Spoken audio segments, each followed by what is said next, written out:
Assalomu alaykum hammaga. Bugun mana bizga Volvo 205 talikni korobkasini olib kelishgan. Korobka qizigan, yaxshigina rostli kuyib qorayib bo'ladigan bo'lgan bechara korobka. Sho'rlari ham qizigan mana. Funksiyonlari qashti yaxshi xudo xolisi.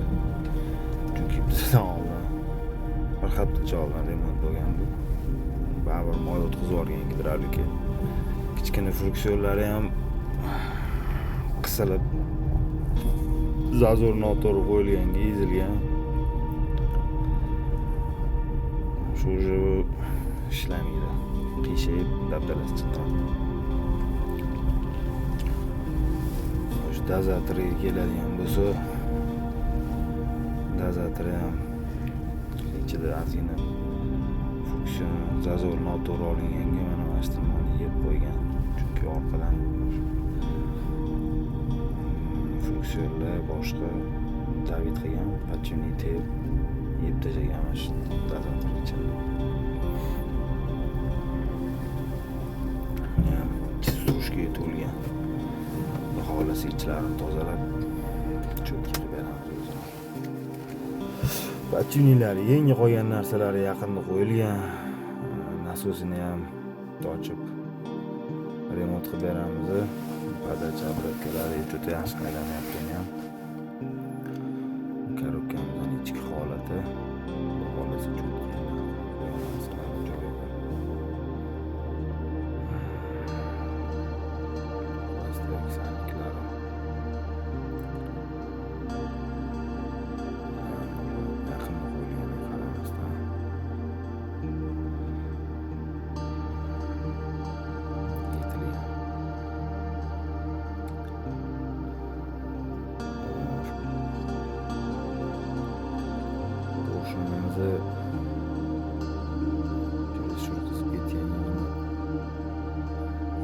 trishini tushib qolgan porshunga.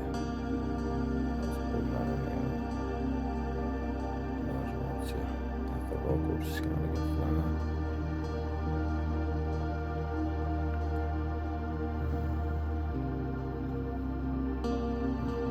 Nardan trishini tushgan. Vasdan aytgan foydasi yo'q.